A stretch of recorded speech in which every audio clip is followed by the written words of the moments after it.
Hey everybody, it's Robert here with Jones Tech. Today we've got a rear end out of a GM, and I'm just going to give everybody a quick review of how rear ends work. It's made up of several components. You have this large gear right here is called a ring gear. Underneath of it, it's going to be real hard to see. I'll show you all in a little bit. You've got down here what's called a pinion gear, and these right here are called spider gears.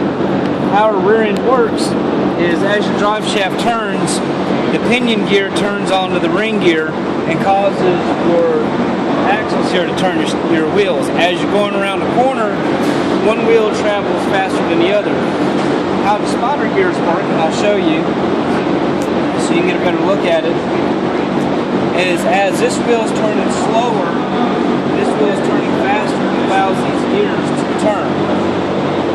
So I can sit there and rotate the drive shaft as you're driving, and you're slower one wheel, faster than the other. As you're at highway speeds, all it's going to do is just going to continue to rotate over. So your spider gears are basically neutral at this point. Again, until you start making a turn around the corner, that's when these will come into play. That's basically how they work. What we're going to do now is how the axles are loaded. They're actually loaded by C-clamp.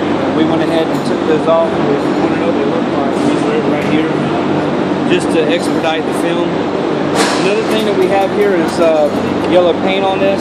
The reason why we have that is we set the pinion depth, the backlash, the side plate, and what we done. And the reason to do that is to set this up so that way you have the correct amount of free travel that you need inside the rear end. If it's too tight, it's going to bust gears. If it's too loose, it's going to bust gears.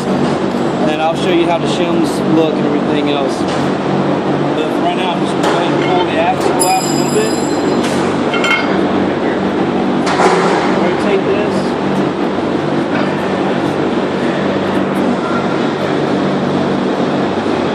Now, at this point, once you take this crossbar out, when you take this crossbar out, you would have to move this in order to get your C-clips to get your axles out. Once this is out, do not rotate the axles. If you do, these spider gears are going to come out, and it's very critical to know which way they go in.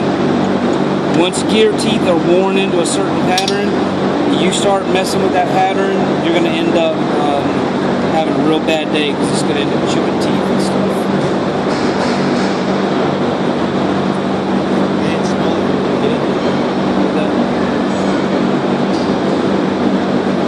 Of course, I would have to drop the thing.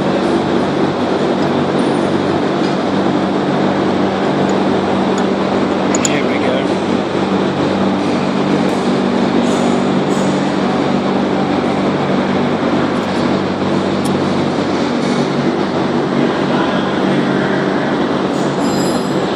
That's something I didn't touch on, as these are the unit caps. This is what holds this unit here. The green paint, we painted this so I knew that this side goes on this side. These are also, you want to keep these to where they're supposed to be as well. You don't want to start mix matching parts. Once things wear a certain way, if you go changing that up, you'll change up all kinds of stuff, and it's just going to give you a bad day. So we got the axles out of the way. We're going to pull this, a lot of people call this a chunk. So what we're going to go do is pull that. I'm going to show you the shims. When you're pulling this, be real careful because the shims will fall down. And so are your bearing races. So we're going to move the whole unit over here.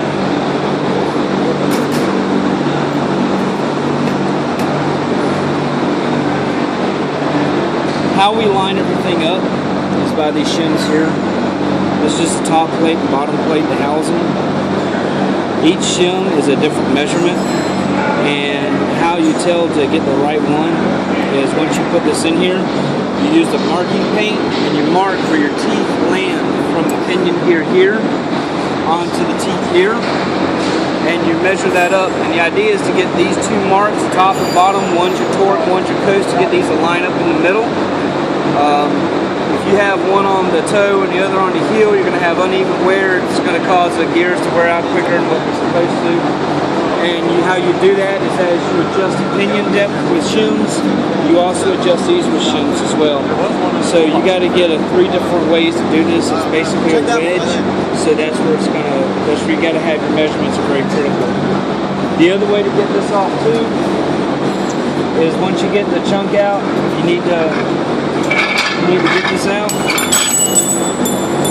And with all my shims, this is a training aid. Completely forgot about them. That should go on the blooper reel.